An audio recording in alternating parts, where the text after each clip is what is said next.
ഇതിനൊരു രാഷ്ട്രീയ ആയുധമാക്കാൻ ശ്രമിച്ചു. ഒരു കാര്യം ഞാൻ പറയാം, DHSൻ്റെ ചുമതല ഏൽപ്പിച്ച ഡോക്ടർ മീനാക്ഷി നല്ല രീതിയിൽ ഈ കഴിഞ്ഞ ദിവസങ്ങളിൽ രോഗപ്രതിരോധ പ്രവർത്തനങ്ങൾ ഊർജിതപ്പെടുത്താനും ഉദ്യോഗസ്ഥന്മാർക്ക് വേണ്ട നിർദ്ദേശം നൽകാനും സജീവമായിട്ടുണ്ടായിരുന്നു.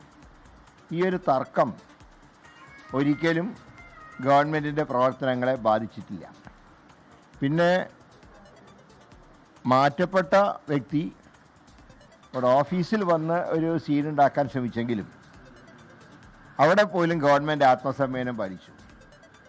കാരണം അന്ന് പോലീസിന് കൊടുത്ത കർശനമായിട്ടുള്ള നിർദ്ദേശം, ഒരു കാരണവശാലും അവരെ ഫിസിക്കലായി അവിടെ നിന്ന് നീക്കം ചെയ്യാൻ പാടില്ല. ഒരു കസാല ഇരുന്നോട്ടെ, അതിൻ്റെ സൈഡിലെ കസാലയിലിരുന്നു.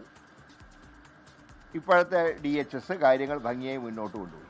അതുകൊണ്ട് യാതൊരു രീതിയിലുള്ള തർക്കങ്ങളും ഡിപ്പാർട്ട്മെൻറ്റിൽ ഉണ്ടായിട്ടില്ല. പിന്നെ ആരോടും സർക്കാരിന് ഒരു പ്രതികാരവുമില്ല.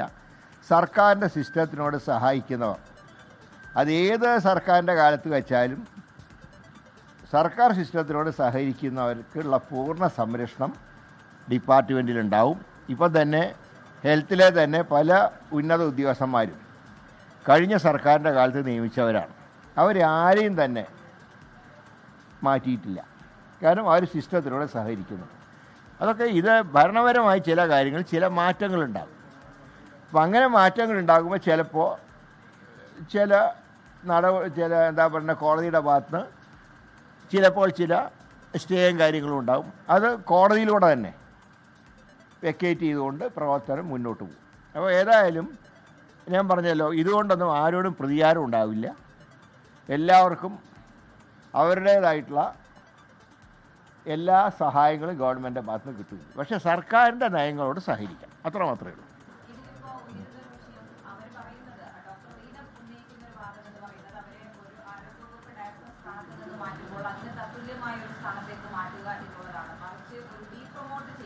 ഒരിക്കലും ഒരു പ്രമോഷൻ അല്ല, ഇതിന് അതേ സ്റ്റാറ്റസ് ഉള്ളതാണ് കൊടുക്കുക. കാരണം ഒരു പോസ്റ്റിലേക്ക് നിയമിച്ചു കഴിഞ്ഞാൽ പിന്നെ സർവീസ് ഉള്ളപ്പോൾ അതേ പോസ്റ്റിന് തത്തുല്യമായിട്ടുള്ള പദവിയാണ് സാധാരണ കൊടുക്കാറ്. ഈ പോസ്റ്റും അങ്ങനെ തത്തുല്യമായിട്ടുള്ള പദവി തന്നെയാണ്.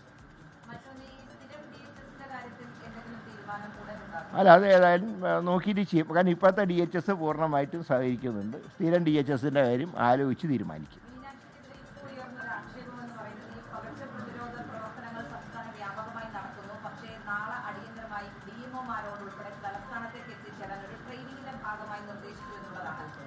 ഇതൊക്കെ ഭരണപരമായിട്ടുള്ള കാര്യങ്ങളാണ്. എല്ലാ ജില്ലകളിലും കാര്യങ്ങൾ നന്നായി നടക്കുന്നുണ്ട്. എന്നാൽ ഒരു അവലോകനം അത്യാവശ്യമാണ്. അതുകൊണ്ട് തന്നെയാണ് അത്യാവശ്യം ചില സന്ദർഭങ്ങളിൽ ചില യോഗങ്ങൾ വിളിക്കേണ്ടി വരും. 57,000-ഓളം ജീവനക്കാരുടെ ഡിപ്പാർട്ട്മെൻറ്റാണ് ആരോഗ്യ ഡിപ്പാർട്ട്മെൻറ്റ്. സ്വാഭാവികമായിട്ടും ജനങ്ങളുമായിട്ട് ഏറ്റവും ബന്ധപ്പെട്ടതാണ്. അതുകൊണ്ട് തന്നെ എല്ലാ കാര്യങ്ങളും ചർച്ച ചെയ്യപ്പെടും. അതല്ലാതെ ഇതൊന്നും ആർക്കെതിരായിട്ടുള്ള ആക്ഷേപമല്ല. മന്ത്രി അറിയാതെയൊന്നും ഈ DHSോ അല്ലെങ്കിൽ മറ്റ് ഉദ്യോഗസ്ഥരോ ആരും തന്നെ അങ്ങനെ പ്രവർത്തിക്കില്ല. അവർക്കൊക്കെ ഫുൾ ഫ്രീഡം സർക്കാർ നൽകിയിട്ടുണ്ട്. പക്ഷേ അതേ സമയത്ത് ഗവൺമെൻറ് നയങ്ങളോട് യോജിക്കണം എന്ന് മാത്രം.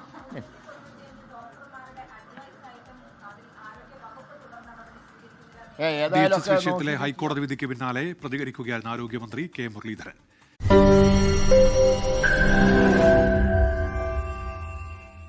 ലോകത്തെവിടെയായാലും ഏത് സമയത്തും 24 വാർത്തകളും ഓഗ്മെന്റഡ് റിയാലിറ്റി പാക്കേജുകളും എക്സ്പ്ലെയിനറുകളും വിശദമായി കാണാൻ ഞങ്ങളുടെ യൂട്യൂബ് ചാനൽ നിങ്ങൾക്ക് സബ്സ്ക്രൈബ് ചെയ്യാം.